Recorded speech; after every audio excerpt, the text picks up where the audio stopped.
Sungguh hidup kita semua telah ditebus oleh Tuhan.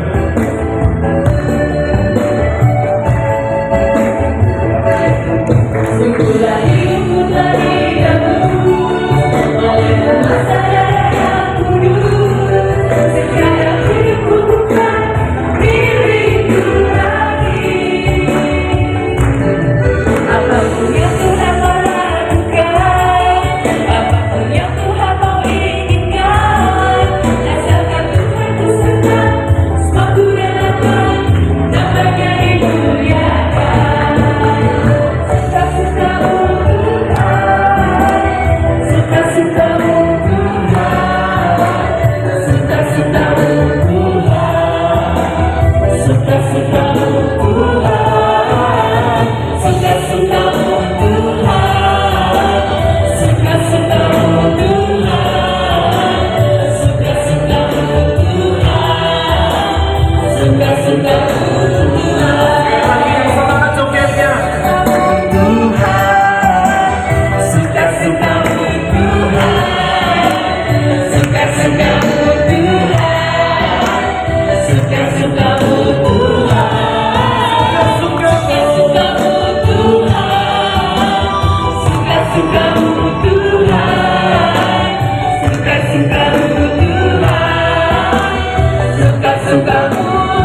Belenggu dosa tapi pantangannya.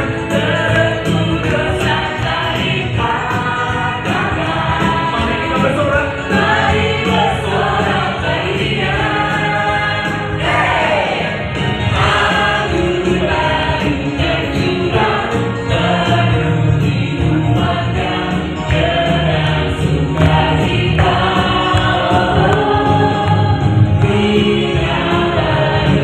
Jiwa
hanya mau menekankan tentang kalau terjadi pewarisan tentang kita berdiri dan Edwin mengatakan bahwa mengenai pewarisan memang kita itu masuknya dalam pewarisan itu adalah pada yang berlaku di Indonesia.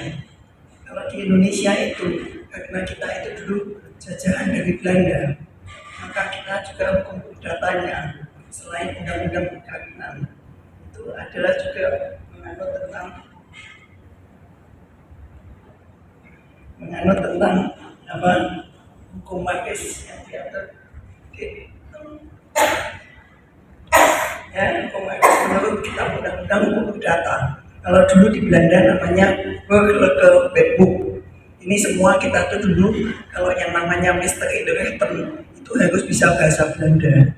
Kalau tidak bisa bahasa Belanda, tidak lulus salahnya gitu. Kalau zaman dulu, tapi zaman saya sudah lain. Apalagi zaman adik-adik di bawah saya itu sudah lain. Kalau saya dengan Bu Dewi, Bu Eri itu mungkin seumuran. Ya, mungkin tua saya atau mungkin betul Bu Dewi nggak tahu seumuran. Kalau di Indonesia itu ada lagi hukum waris Islam dan hukum waris adat. Nah kita masuk yang mana? Kalau saya mengatakan kita ikut yang sama hukum waris menurut kitab undang-undang hukum perdata. Jadi saya kasih garis besarnya. Nanti kalau Bapak Ibu mau tanya satu-satu kasus, saya jawab satu persatu. Kalau waktunya cukup, apa kita nanti sampai malam di sini? Enggak kan? Baik. Jadi dasarnya hukum perdata itu kita mulai dari pasal 2 aturan pengambilan Undang-Undang Dasar 1945. Jadi memang kita kan dari tahun 45 di situ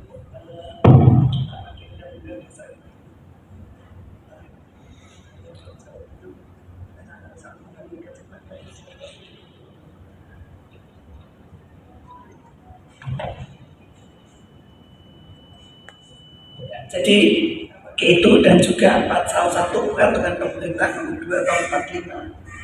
Jadi di sana dikatakan bahwa segala badan-badan negara dan peraturan yang ada sampai berdirinya negara Republik Indonesia pada tanggal 17 Agustus 45 selama belum diadakan yang baru menurut Undang-Undang Dasar masih berlaku dan tidak bertentangan dengan Undang-Undang Dasar.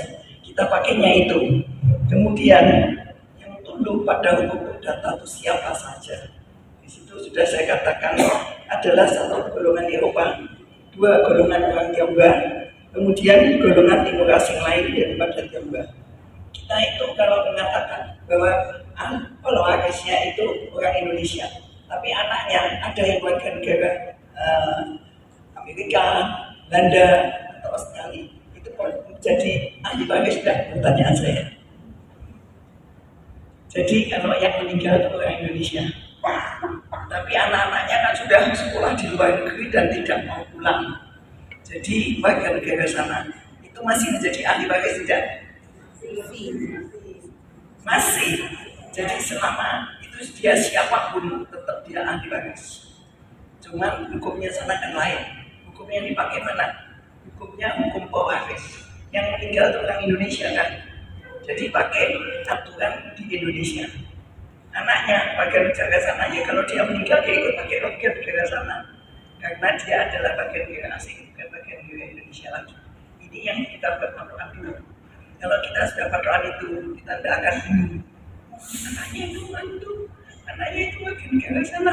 Jadi yang warga negara Indonesia cuma satu, yang lain semua warga negara sana. Ada lagi yang semua warga negara sana. Cuma orang tuanya yang warga negara Indonesia. Terus yang dikasih warisan siapa?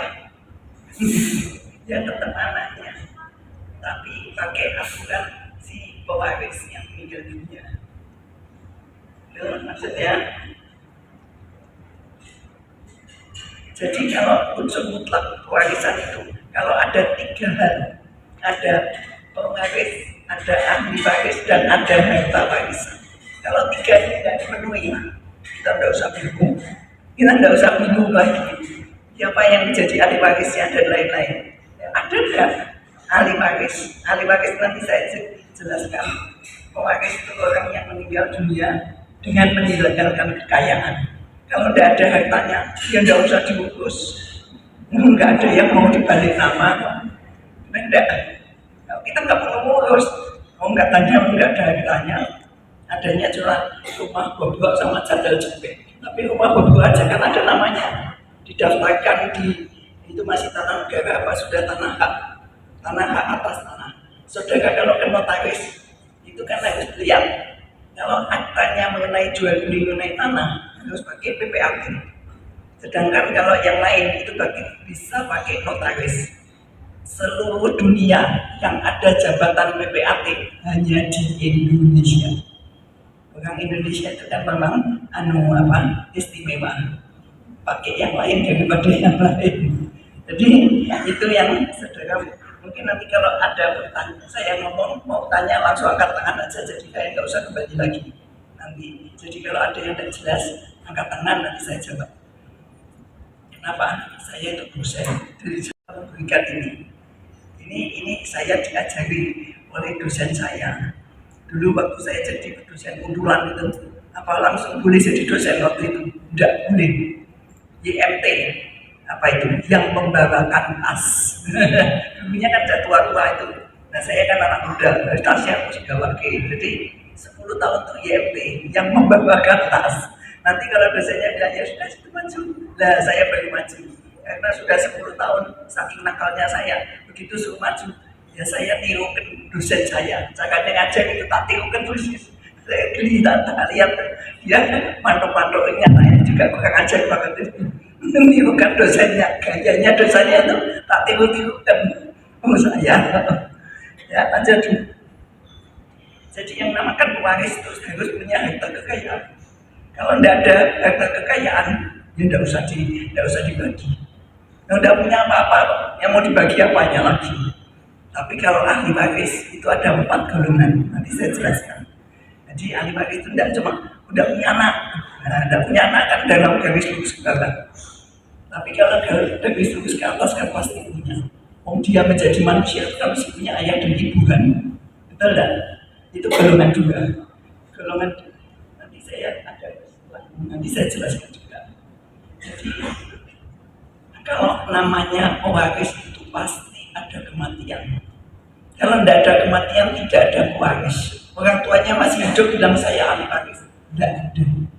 Ya kalau dapat dikasih warisan, kalau tidak dikasih warisan gigi jari kan. Ya kan orang tuanya kan boleh ngasihkan pada waktu dia masih hidup, ngasihkan ke siapa saja boleh.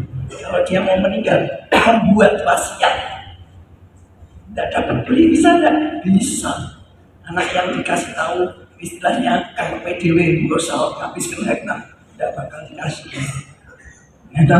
Jadi dia bapaknya meninggal, dia apa ibunya meninggal sudah mikir, wah saya dapat warisan. Begitu wasiatnya dibuka, nangis dia. Tidak dapat apa-apa. Nah ini jangan sampai orang tua itu kalau mau berbakti pada saat dia masih hidup. Jangan kalau sudah meninggal. Itu berbaktilah pada saat orang tua kita masih hidup. Itu yang dikatakan di semua ajaran agama. Ya, lanjut.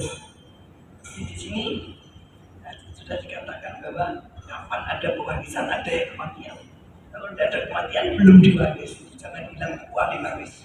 Yang mati siapa kok minta jadi ahli waris? Itu tidak. Ya. Terus seorang dapat dikatakan barangkali meninggal dunia dalam hal apa? Orang itu hilang. Dicari bertahun-tahun tidak ketemu. Ya itu namanya orang hilang. Orang hilang juga ada aturannya. Harta bendanya ini kalau lewat 5 tahun sejak kehilangan, hilang atau diumumkan dulu di pengadilan.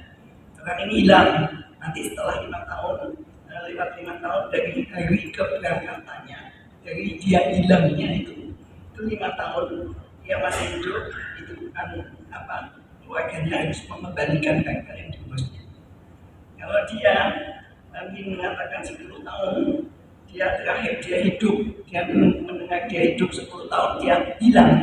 Nah ini juga mewakili mengurus harta bendanya meninggalkan. Tapi kalau tidak, barangnya dikasihkan terus dan otomatis punyanya yang diberi itu.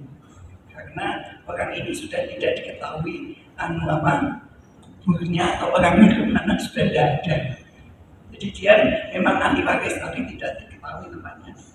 Makanya dikatakan barangkali meninggal dunia. Ini semua dari di kitab undang-undang hukum data itu ada. Itu untuk adanya suatu kepastian hukum. Ketentuan pengembalian harta waris itu ada 15 tahun dibalikan setengah. Kalau lebih dari 15 tahun itu sebuah bagian. Kalau lewat 30 tahun sah, tidak usah kembalikan lagi. Itu barangkali meninggal dunia. Syarat yang harus dipenuhi ahli waris apa?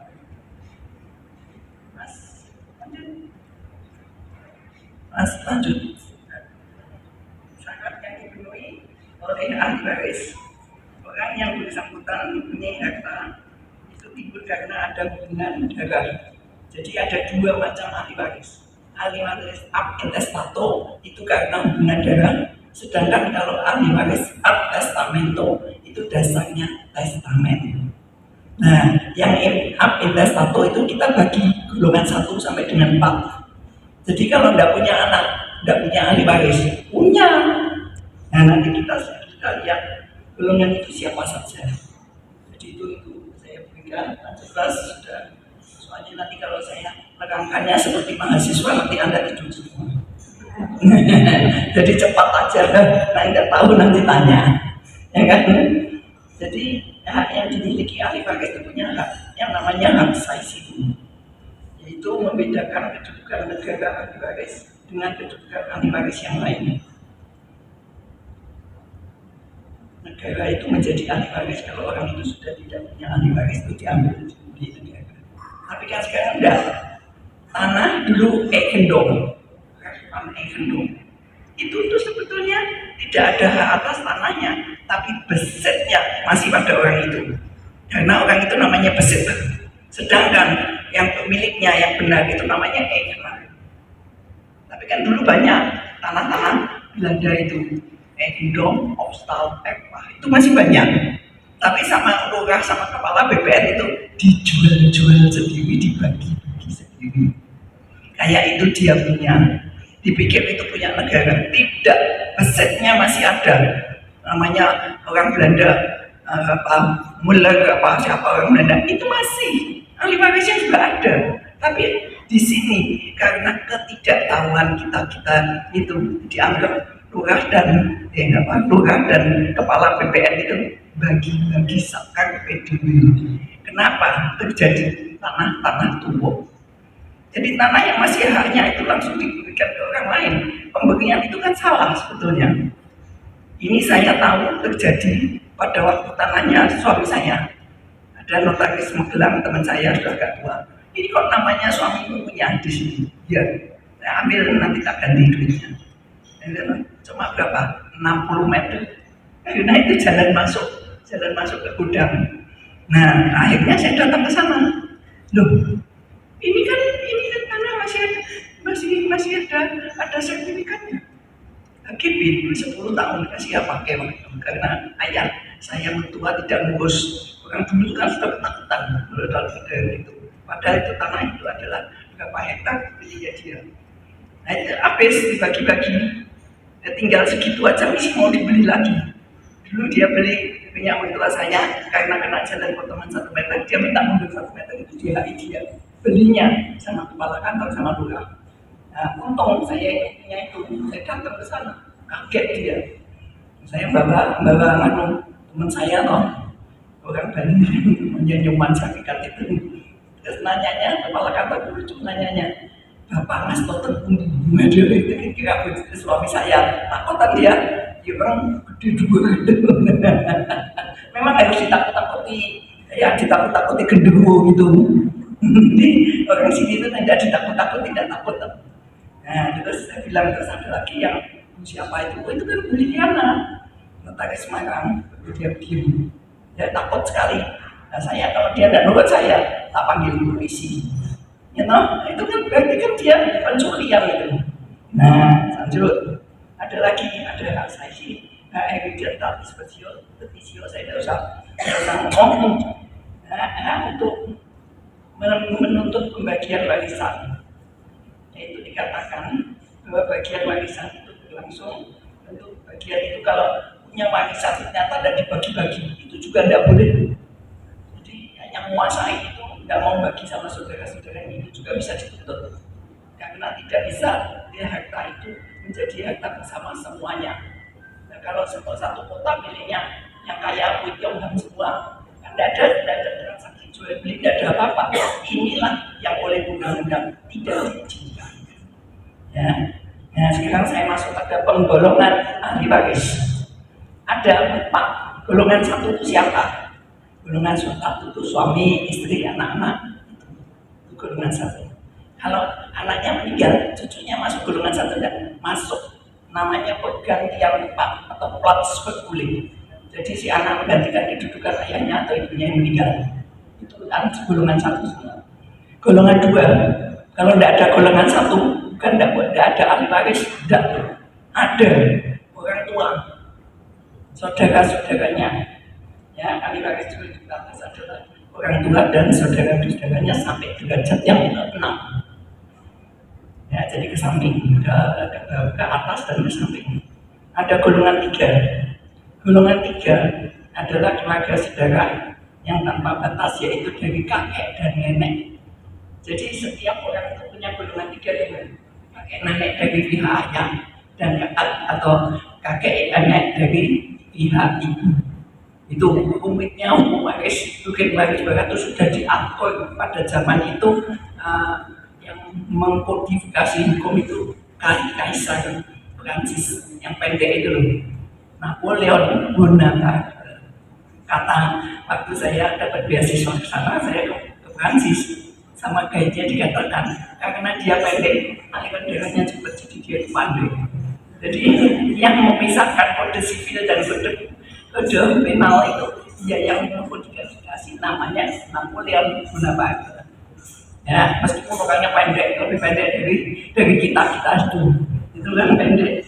Ya, terus kemudian golongan keempat, yaitu keturunan derajat ke-6, yaitu paman bibi dari garis ayah, keturunannya juga dulu paman bibi dari garis. Jadi setelah golongan 3 itu dibagi juga dari pihak ayah dan dari pihak ibu. Nah itu, jadi tidak ada, kalau sampai tidak ada ahli warisnya itu tidak ada. Kalau tidak ada ahli warisnya, negara mau. Kalau ada hartanya, kalau suruh bayar utangnya negara tidak mau.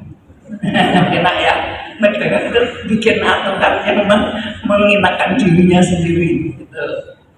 Ya, yang hukum perdata itu antara anak orang tua, ada anak yang dilahirkan dalam perkawinan dan anak yang tidak dilahirkan dalam perkawinan. Kalau dalam bahasa anak luar kawin, dalam bahasa Indonesia, dalam bahasa Belanda dikatakan sebagai erken atau kind.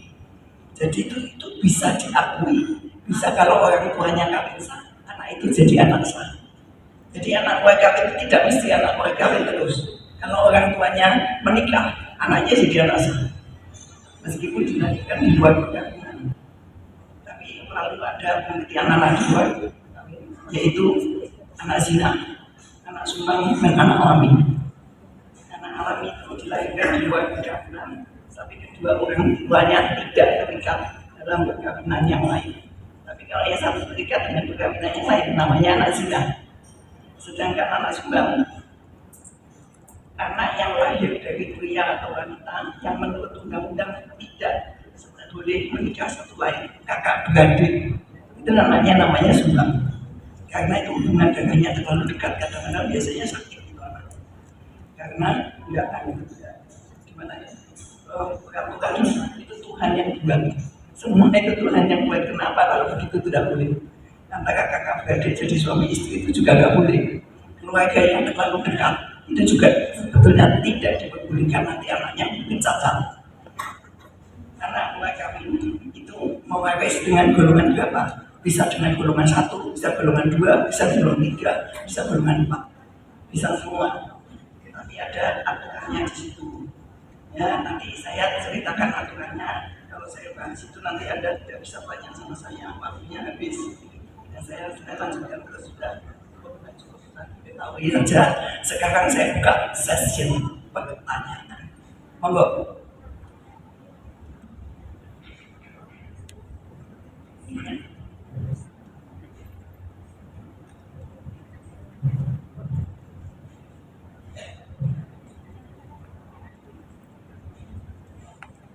di belakang itu deh.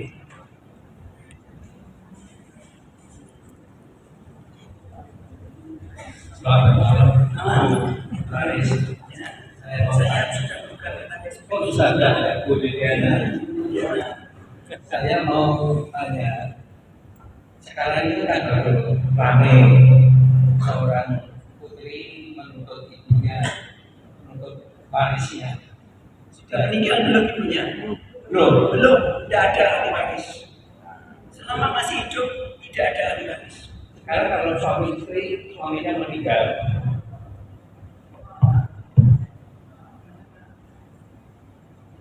Kalau suami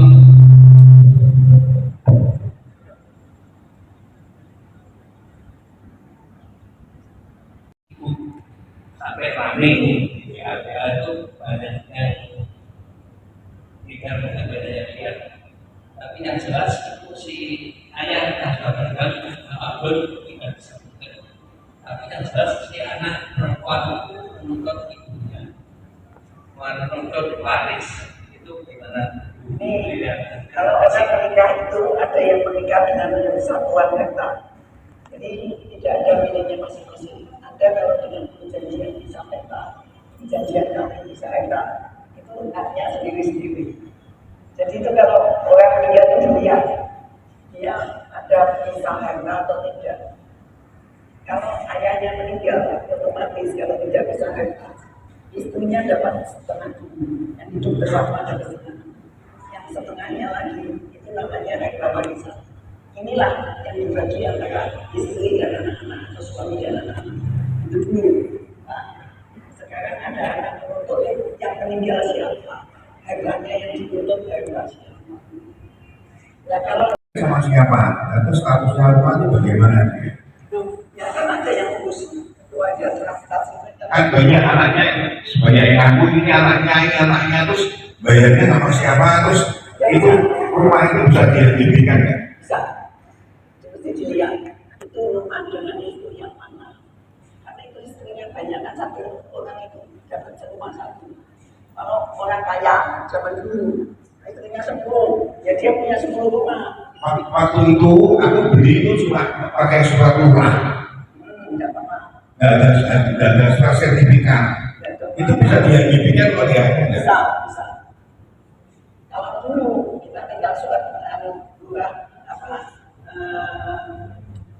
namanya surat keterangan penguasaan itu ya yang memberikan warisannya kepada ibu dan anak. Ya, apakah itu mutlak atau bisa sementara diberikan oleh ibunya saja? Bisa, tapi kalau dituntut anaknya dia dibagi, tidak boleh terlalu lama dipegang. Berarti menurut hukum harus dibagi. Ya, kalau sudah suaminya meninggal, harta suaminya itu harus dibagi. Kalau anaknya meninggal, itu harus karena jatuhkan peraturan perundangan. Nah, kalau ibunya bisa dipegang oleh ibu dulu, baru nanti satu saat dibagikan. ya boleh ada yang juga. Kalau ibunya mau menguasai terus, ibunya seraka. Tidak usah dikasih anaknya, dia mungkin mau nikah lagi. Itu anaknya berhak. Begitu dia nikah lagi, anaknya berhak minta. Kan ada yang ditinggal mati orang kaya, dia kan istri, dia maunya menguasai semuanya. Tapi kalau anak-anaknya minta, nah dia kan pikirnya harta dipegang. Besok dia cari suami lagi yang lebih juga. Kan ada juga Pak. Anaknya dia nuntut itu, kawan dengan dia. Ya, terima kasih. suami istri dan punya harta. Ya, Orang tua dari anak ini sudah meninggal. ya. Anak-anak ini tidak punya harta, tidak punya anak. Terus istrinya meninggal. Terus ini jatuh ke siapa ya, Mas? Jadi ada suami istri, Suami istri menikah dengan punya harta. bisa harta, jadi hartanya sendiri-sendiri tidak punya anak. Terus, Sekarang istrinya meninggal. hmm, Ini warisan jatuh ke siapa ya? ya warisannya meninggal ya jatuh ke siapa dulu? Kan tadi golongan ahli waris yang ada 1 sampai dengan 4. Kalau tidak punya anak, kan ke orang tua. Kalau orang tuanya tidak ada, kan ke saudara-saudaranya. Ya kan? Sampai pada golongan keempat. Setelah itu negara mau kalau ada harganya. Kalau tidak ada harganya negara juga tidak mau. Kenapa Pak? Nah, kalau sekarang sebelum meninggal dia memberikan notaris wasiat kepada memberikan hartanya kepada suaminya dia ada ibunya dan kepada perusahaan. Itu menurut surat wasiat apa ya? Ya, surat wasiat diberikan istrinya semua boleh. Boleh. Itu dia menjaga terhadap suaminya. Ya. Ya, ibunya terhadap perusahaan. Ya. Ya. Luar biasa. Tapi kita sebagai anak-anak Allah, apa kabar? Puji Tuhan. Terus kalau saya tanya, puji Tuhan, haleluya. Kita belajar untuk kelak masuk di kerajaan surga. Apa kabar? Puji Tuhan. Puji Tuhan. Haleluya. Ini kemuliaan untuk Tuhan. Saudara-saudara yang terkasih, Anda semua mendapat salam dari Romo Noto Budio yang namanya dipakai Gabriel. Hari Minggu, 2 hari yang lalu, saya berjumpa dengan beliau karena kita masih ada beberapa orang senior pembaharuan karismatik Katolik. Lalu saya Romo, saya ngisi Gabriel. Oh salam. Dia bilang Gabriel itu dulu dibuat hanya gresek-gresek di rumah makan istana, lalu terciptalah. Dan puji Tuhan, Gabriel sudah berusia 33 tahun. Saudara-saudara yang terkasih, saya nostalgia. Saya hidup di dalam pembaharuan itu sejak 81. Gabriel berdiri, saya masih rayon Semarang. Saya terus terang greget. Puji Tuhan, yang datang itu masih awet. Ya. Tadi Bu Liliana mengatakan pewaris harus ada kematian. Betul ya Bu Liliana? Anda dan saya sudah apa? Sudah ditebus dengan kematian Yesus Kristus. Dan karena kematian Yesus Kristuslah Anda dan saya menjadi ahli waris surgawi. Siapa yang mengatakan saya tidak mau jadi ahli waris surgawi? Tidak ada toh? Tapi Anda dan saya menjadi ahli waris surgawi karena kematian Yesus Kristus dan akhirnya bangkit untuk Anda dan saya. Amin. Amin. Sebelum saya bicara tentang apa yang dikatakan padamu, buatlah itu. Tolong.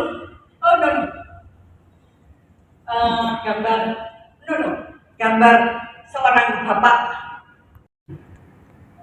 Jangan ribut soal warisan. Semua warisan yang papa punya, semua dibagi dua untuk kalian. Wah, senang dong. Ini saya cerita karena menanggapi warisannya Bu Liliana.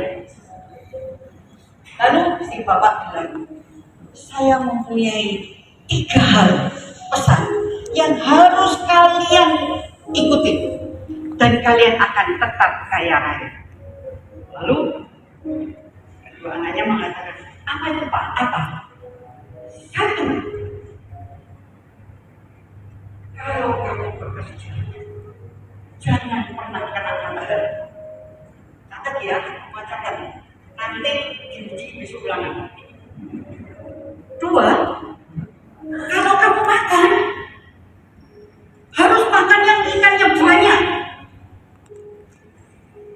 3, kalau kamu ngutangi orang, jangan pernah ditagih.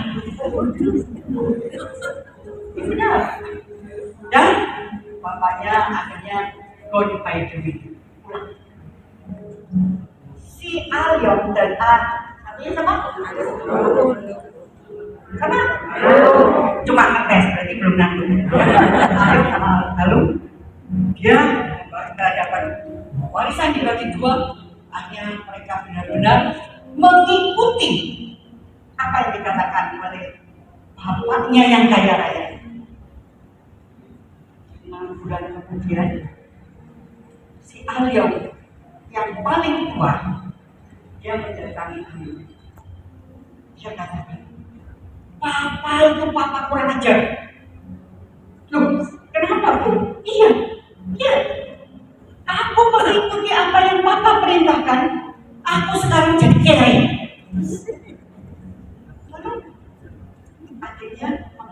Oh, apa tuh yang kamu lakukan? Saya bilang, Papa kan pesan yang pertama apa?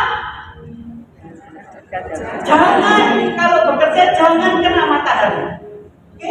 Terus apa yang kamu lakukan? Iya, sepanjang rumahku sampai tempat kerja tak rata semua. Aku tidak kena matahari. Oke, kedua pesannya apa? Kalau makan harus ikan yang banyak. Wah, aku kalau makan lebih daripada festival ini tadi. Semua tak pesan. Ketiga, kan mama bilang kalau orang utang nggak boleh ditagih. Itu saya lakukan. Tapi lihat nih, 6 bulan aku kayaknya semua properti kondang habis. Lalu si akhirnya mengatakan ini, oh, Papa itu bukan omong kosong, oh. Papa itu Papa yang sangat jempolan. Lihat aku, harta yang Papa berikan pada aku sudah berlipat-lipat ganda. Terus pokoknya tanya, loh, apa yang kamu lakukan nih? Papa kan mengatakan, kalau bekerja nggak boleh kena matahari. Aku berangkat ke kantor sebelum matahari terbit, dan aku pulang setelah matahari terbit. Berarti tidak ngantuk. Terus kedua, aku kalau makan memang makananku banyak. Aku beli teri setengah orang, ikannya kan banyak. Tahu teri? Oh, kalau kemudian nggak ngerti teri, ngertinya kata. Teri tahu ya? Beli setengah on. Terus yang ketiga, kalau orang utang nggak boleh nagih. Lah mau ditagih wayangnya kok, ya ojo ditagih. Iya nggak? Orang kalau utang ditagih sulit nggak? Sulit nggak? Ya jangan utangi. Lalu pada waktu itu si Kundu ini terbuka matanya. Rupanya pesan daripada bapak tua ini bukan omong kosong. Dan pesan itu adalah pesan yang sangat luar biasa. Kalau bekerja sebelum matahari terbit, pulang setelah matahari terbit. Kalau kita makan, itu saya hanya memberikan contoh trik. Yang mungkin kita makan ikan asin, sak renong kok sama sapi. Ketiga, jangan pernah kita memberikan utang akhirnya kita menagih. Ya udah utangi. Kelihatannya iyo kayak gini. Maka saya mempunyai suatu prinsip lain. Kalau ada orang ingin utang kepada kita, Anda ingin beri, jangan pikir bahwa itu akan membantu. Amin. Oke, itu sedikit cerita true story. Sekarang saya akan berbicara di dalam Injil Yohanes. Di sini diceritakan pada waktu itu ada perkawinan di Kana. Yesus dan Ibu Maria diundang juga. Pada waktu itu Maria, seorang ibu, dia tahu persis apa yang dialami oleh anak-anaknya. Anda dan saya anak-anak Bunda Maria, bukan? Ya. Anda dan saya anak-anak Bunda Maria, bukan? Ya. Ya. Maka Maria ibu kita tahu persis apa yang menjadi kesulitan Anda dan saya. Pada waktu itu sih punya pesta kehabisan anggur. Maria jawil sama Tuhan Yesus, sang putranya. Sus, yang punya pesta kehabisan anggur. Apa yang Yesus katakan? Waktuku belum tiba. Tapi Maria yang mendatangi pelayan-pelayan itu, dan dia katakan, apapun yang dia katakan, perbuatan. Apa yang terjadi? Mujizat pertama di Kana terjadi. air menjadi anggur. Saudara-saudara yang terkasih, Anda dan saya sebagai anak-anak Allah, pasti Anda mempunyai kesulitan, apakah itu penyakit, apakah itu kesulitan ekonomi, kesulitan anak-anak, apapun, kesulitan warisan, rebutan warisan. Tapi kalau Anda dan saya berani melakukan seperti apa yang Bunda Maria katakan, apapun yang dia katakan perbuatlah. Apa itu? Yesus selalu mengatakan untuk Anda dan saya, percayalah kepada-Ku. Bahkan di dalam Filipi 4:19 dikatakan apa? Segala perkara dapat kutanggung di dalam Dia. Amin. Amin. Amin. Amin. Amin. Saya tidak memberikan kuliah, tetapi saya akan banyak dengan cerita. Kabar pertama, di suatu hari ada seorang yang kaya raya. Dia pergi mengendarai mobilnya. Ini kayak begini. Apakah begini kan? Lalu antiknya BMW 20 tahun lagi seperti itu. Lalu mobilnya itu mogok. Pada waktu mobilnya mogok, dia memanggil-manggil taksi, dia memanggil-manggil orang yang berlalu lalang. Semua tidak ada satupun yang membantu. Maka pada waktu itu dia lihat udara mulai mendung. Titik-titik gerimis mulai turun. Maka dia pada waktu itu dia tidak bisa memikirkan apapun. Dia hanya pasrah. Terus yang berikutnya, di saat kepasrahan dia, ada mobil kuno yang lewat di depan dia, dan mobil ini berhenti. Lalu si sopir itu mengatakan, "Nyonya, mari ikutlah aku." Si perempuan kaya ini berdiri takut. Wah, kalau dia lihat saya ini orang kaya, nanti kalau saya dirampok bagaimana? Tapi karena si perempuan ini tidak punya pilihan, akhirnya dia menaiki mobil yang sudah kuno itu. Di saat dia naik, si perempuan kaya ini melihat sosok sopir pemuda hitam yang mengendarai mobil itu, dan perempuan kaya ini menatap dia. Lalu dia bertanya, dan dia masih ragu sebetulnya. Dia bertanya, "Hai Bapak, apakah siapakah engkau?" Lalu si orang ini mengatakan, "Saya bernama Abdullah. Pekerjaan saya adalah menjadi supir." Lalu si perempuan kaya ini dia mulai pikir, wah, aku kok ya kebangetan ya mengambil hartanya. Dan sampailah si nyonya kaya ini. Dia sampai di kota kecil. Dalam hatinya nyonya kaya itu berniat akan memberikan seberapa besar pun upah yang diminta si nyonya ini. Sang nyonya meminta sopir taksi itu berhenti, dan taksi itu berhenti. Lalu bertanyalah nyonya kaya ini, "Hai, berapa yang harus saya bayar kepadamu?" Jawab Abdullah, "Tidak ada." Padahal si nyonya kaya mengatakan, "Berapapun akan kubayar, karena dia menyelamatkan aku dari kemogokan mobilku, aku bisa sampai di kota." Si Abdullah menjawab, "Tidak ada."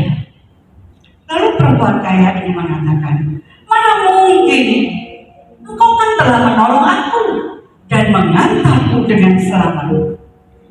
Abdullah, si sopir itu, dia dia tersenyum dan dia mengatakan, upahku adalah Nyonya berjanjilah untuk melakukan kebaikan kepada siapa saja yang Nyonya temui. Saya ulang ya, dia mengatakan, Nyonya upahnya adalah berjanjilah untuk melakukan kebaikan kepada siapapun yang Nyonya temui. Abdullah supir itu segera berlalu. Dia meninggalkan Nyonya yang sedang terbengong-bengong karena dia tidak tahu apa yang dilakukan. Supir itu pergi begitu saja. Dan di dalam keterkejutan jiwanya, sang Nyonya yang kaya itu melangkahkan kakinya masuk ke sebuah kafe kecil. Langkahnya terhenti. Ia masuk ke dalam dan kepada pelayan wanita ia memesan secangkir kopi hangat. Sang pelayan pun kemudian melayani sang Nyonya dengan menyajikan kopi hangat itu. Sang wanita tua yang kaya raya ini, dia memandang pelayan wanita itu dan tampaklah di dalam wajah perempuan yang melayani letih, lesu, kepayahan, dan perutnya tampak besar dan buncit, alias pelayan tersebut sedang hamil. Lalu perempuan itu, Nyonya itu bertanya, Anda nampak sangat lelah. Kenapa? Tanyanya. Pelayan itu tersenyum lalu mengatakan, waktu persalinan sudah menjelang. Mengapa tidak rehat dan cuti saja? Jawab si pelayan muda itu.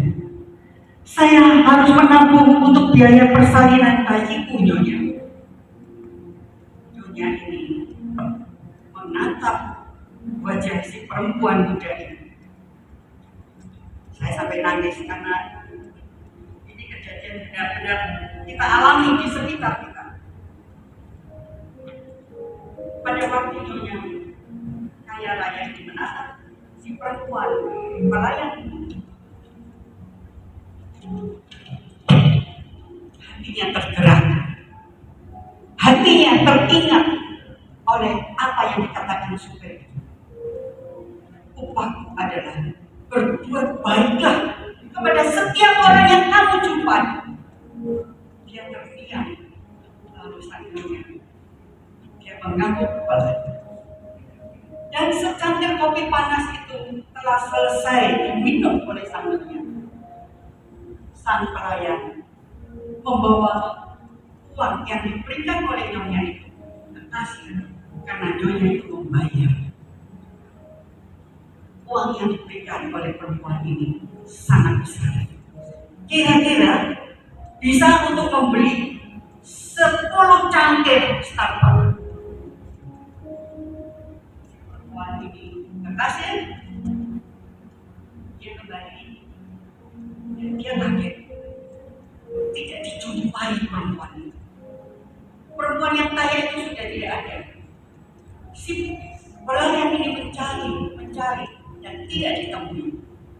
Dan akhirnya dia menemukan secari kertas yang ada di meja, di mana secari kertas itu bertuliskan, kembalian kopiku itu hadirkan untuk ini.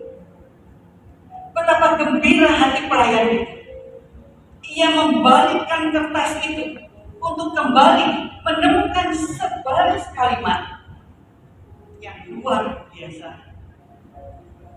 Dan kalimat itu membuat dia hampir berteriak histeris karena di bawah meja itu ada tulisan, aku menitipkan hadiah di bawah meja itu untuk calon bayi. dia melihat jumlah itu. Jumlah itu senilai dengan 6 bulan gaji dia. Perempuan ini begitu bersuka cita, dia menangis dan dia meminta kepada si yang punya kafe, tolong berikan aku, boleh izin aku pulang. Dan dia pulang, dia lari dan dia masuk menerobos pintu rumahnya, lalu dia memanggil suaminya, sayang, sayang, sayang. Lalu si sayangnya ini, waktunya belum pulang biasanya, kok sudah pulang? Dia tetap berteriak, sayang, sayang, sayang. Lalu suaminya mendatangi dan mengatakan, kenapa? Apa yang terjadi? Apakah kamu mau bersalin sekarang? Apakah kita harus ke klinik sekarang? Si wanita ini menceritakan semua yang dia alami sampai hadiah untuk dia kembalian itu dan sampai hadiah untuk bayinya. Istrinya memeluk suaminya erat, suaranya berbau bahagia dan haru. Apa yang terjadi? Suaminya dia berlutut dan dia memuji Allah yang Maha Kuasa, Allah yang tidak pernah meninggalkan, dan Allah yang tahu kebutuhan anak-anaknya. Suaminya itu adalah siapa?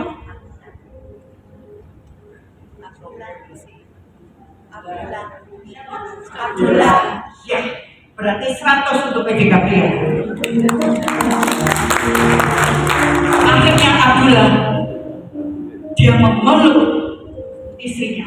Dia tidak mempunyai pikiran akan terjadi itu, tapi itu terjadi karena Allah.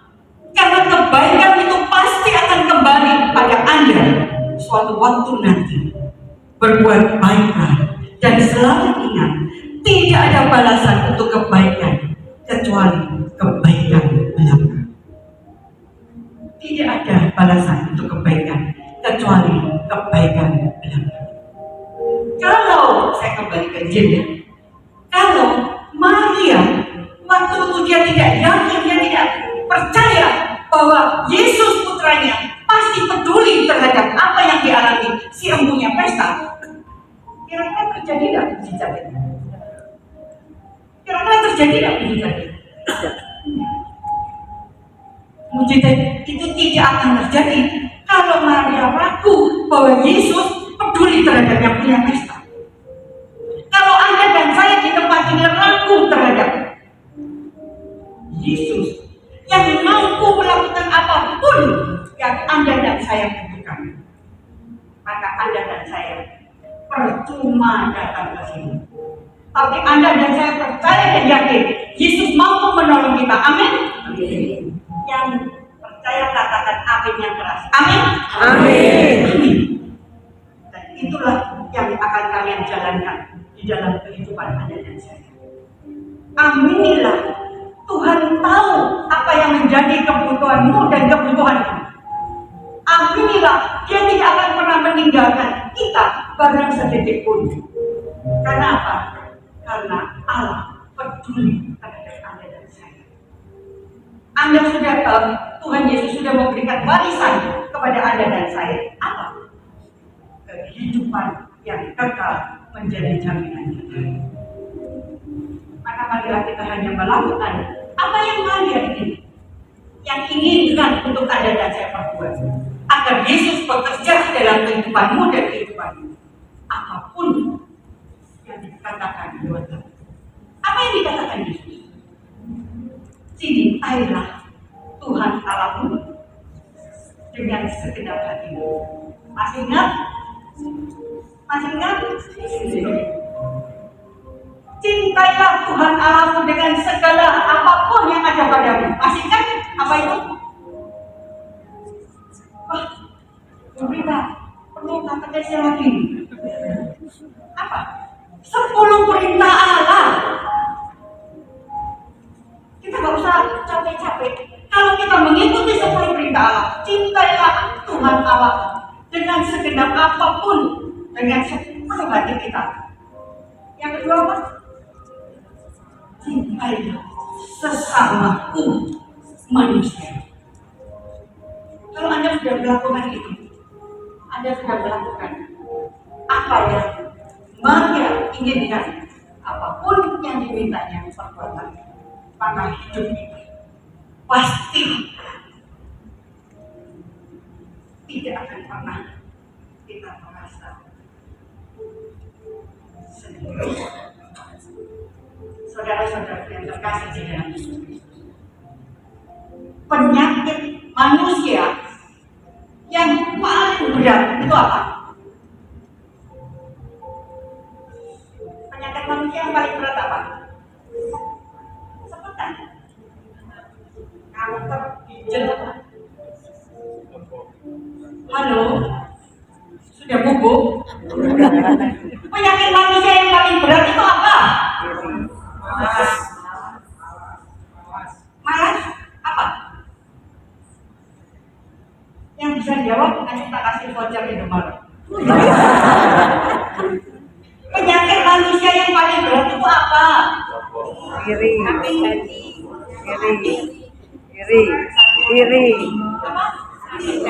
Sakit hati? Iri. Apa lagi? Hah? Doa?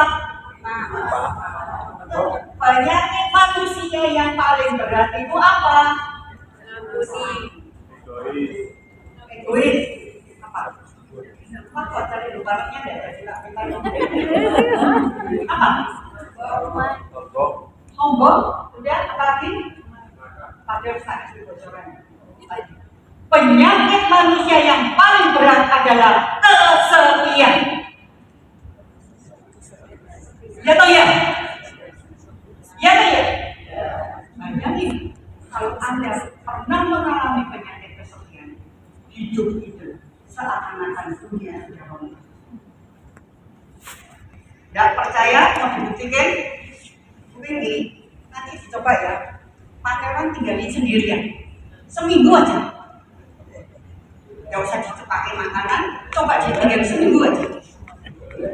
Penyakit manusia yang paling berat adalah kesepian.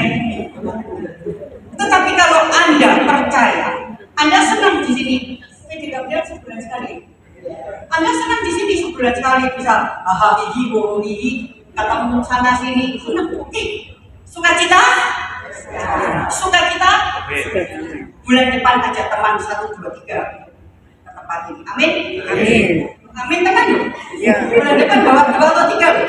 Janji loh. Kalau Anda bisa bersukacita di sini, tularkanlah sukacitamu kepada orang-orang di luar.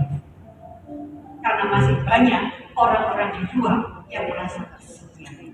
Orang bisa mengalami atau mendapat seluruh isi dunia, kekayaan, tapi kalau hatinya sepi, kalau hatinya lonely, kalau hatinya seorang diri, apakah dia bahagia? Bahagia tak? Tapi berbahagialah Anda dan saya, karena Anda dan saya mempunyai jaminan Tuhan yang akan selalu mendampingi hidupmu dan hidupku. Amin. Amin. Amin. Amin. Beri kemuliaan untuk Tuhan. Saya masih punya waktu 15 menit. Saya mulai berinovasi di dalam saya memberikan pewartaan firman untuk penjara dan lain sebagainya. Orang itu biasanya kalau hanya dengar cerita tidak bisa bayangin, tapi lebih senang kalau lain. Ya. Saya akan memutarkan terakhir di mana si bapak ini mempunyai iman yang luar biasa.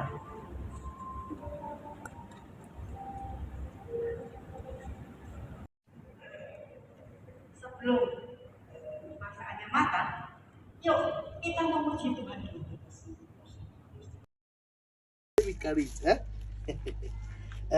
Go to Mommy Esther, please, and collect matches, okay? Okay, Daddy.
So where are you?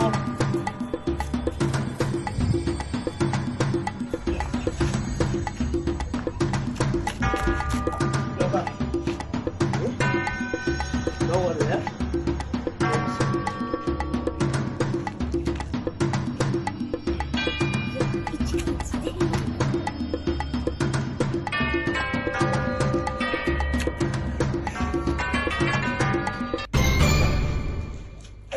I sit down.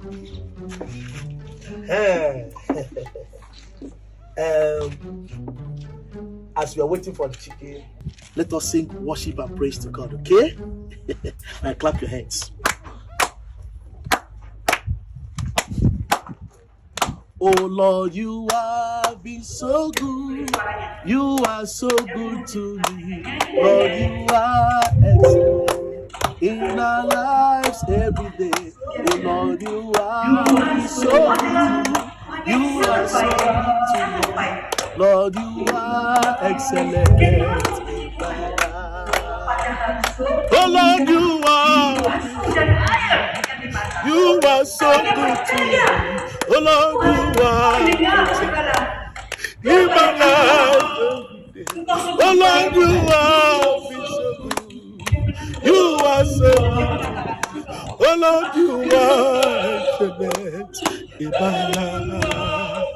Oh Lord, you are so good. You are so good. Oh Lord, you are excellent in my life. Oh Lord, you are so good. You are so good. Oh Lord, you are excellent in my life. Oh Lord, you are so good. You are so good. Oh Lord, you are excellent in my life. Oh Lord, you are so good. Oh Lord, you are excellent in my life. Hello, excuse me. Merry Christmas. You're welcome. Please, I'm looking for one Mr. Johnson, also known as Papa Chisu. Someone directed me, he stays around here. Do you know him? I hope there's no problem at all. You know that God directed me to come and see him. That's why I'm looking for him. I need to see him. Yes, I have this body in my heart to see him. That's why I'm looking for him. Please, you know. No, not at all. Get me to see so I can free my mind. Oh my God. Hey, Mr. Johnson. How about you, sir? Please, just wait, I'm coming, please. Thank you. Oh my God. How about you, sir? Yes, please. Just wait, I'm coming, please. Thank you. Oke, tunggu sebentar. Si bapak ini lari, kamu balik. Dia mengatakan dia kan disuruh Tuhan tadi. Aku disuruh Tuhan. Mr. Johnson, the Lord asked me to give you this cooler of rice. Yes, for you. For you. And this thing. But you don't know me. You don't need to know me. The Lord also asked me to bless you with this 100,000. Jesus. You want to feel free. But you don't know me. You don't need to know me. The Lord just asked me to come and bless you so you can have a very good Christmas. You want to feel free. Use it as a baby. I don't need to know you. Manage it, okay? God just asked me to come and bless you so you can have a very good Christmas. Use it as a baby. Pada waktu dia melihat dan menerima $100,000, dia bingung. God is faithful. God. Segera meninggalkan diri saja. Dia sampai mengatakan, Jesus. Dia bilang, Jesus. satu sikap yang luar biasa. See chicken. Daddy. Dia membuka anaknya Yesus saya dapat ayah. You are the man. You are the great I am. You are the man. You are the great. You are hatiku yang begitu bersyukur tidak Tuhan yang luar biasa. Tuhan adalah Allah yang tidak pernah terpikirkan.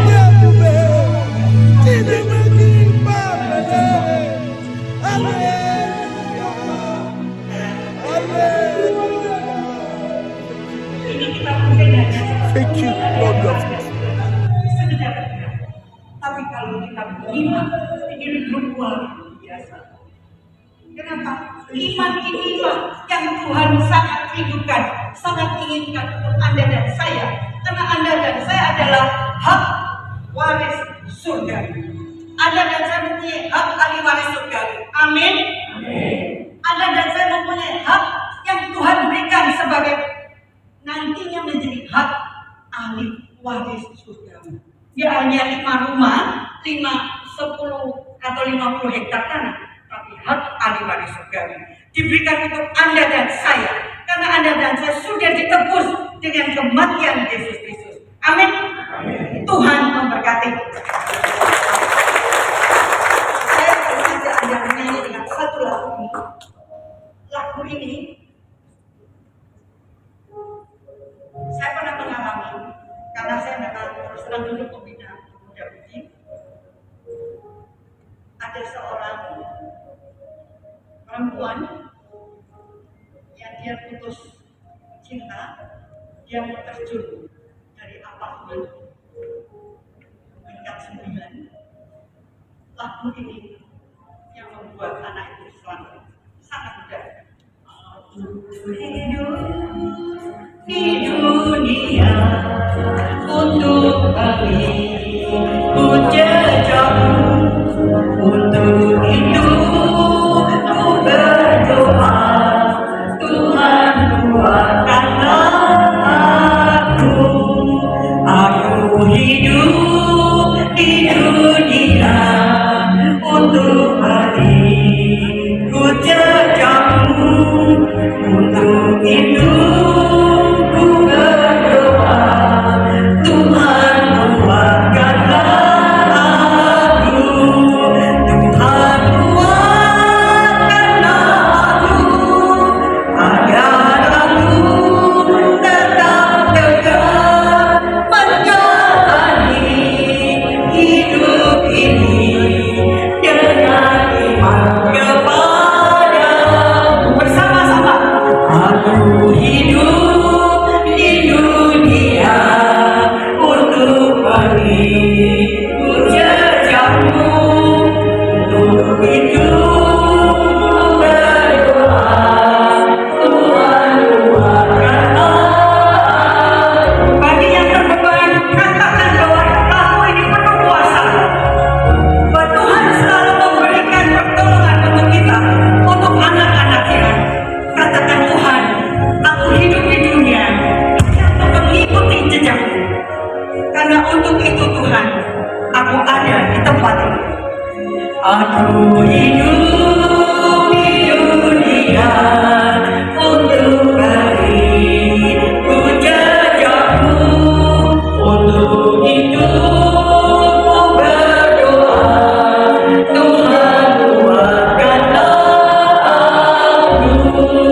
aku hidup di dunia untuk ku jejakmu, untuk itu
kami Tuhan, agar mereka kau pakai hingga banyak orang merasa rindu untuk datang bersekutu, memuji dan bersyukur kepadamu.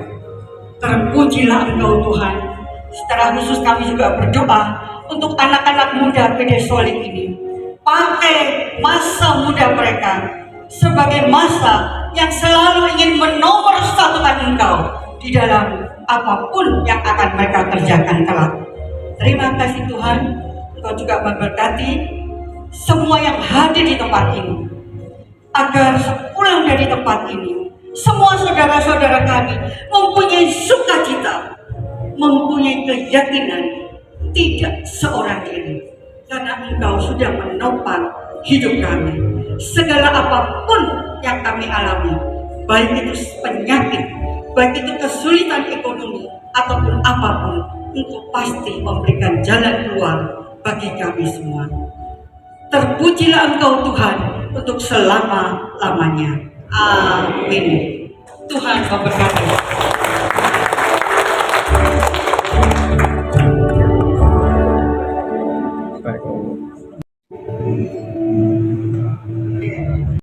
Dan mari kita bangkit berdiri, kita mau akhiri persekutuan doa malam hari ini dengan memuji Tuhan. Kita mau bersama-sama berseru bahwa Dialah Yesus, Raja di atas segala raja. Mari kita bersama-sama teriakan haleluya, karena kita semua adalah lebih dari pemenang.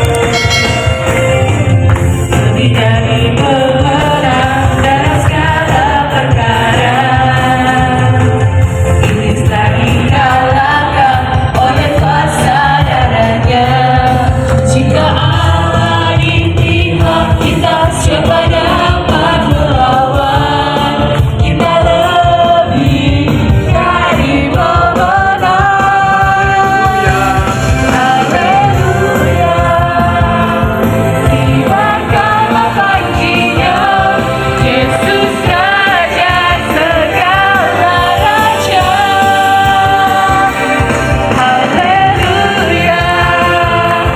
Bangkitlah gerejanya, kita lebih dari pemenang. Haleluya. Dibacalah panjinya, Yesus Raja segala raja. Haleluya. Bangkitlah gerejanya, kita lebih dari pemenang. Kita lebih dari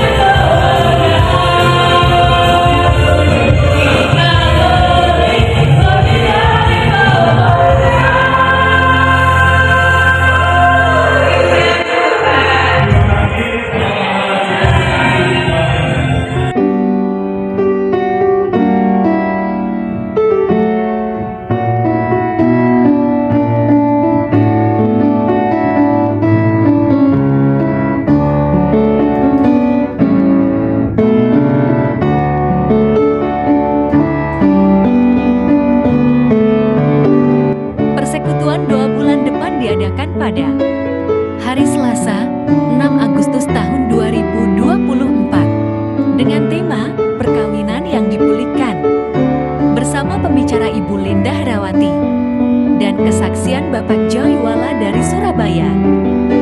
Musik dan pujian dilayani tim dari JFM. Sampai jumpa, Tuhan memberkati.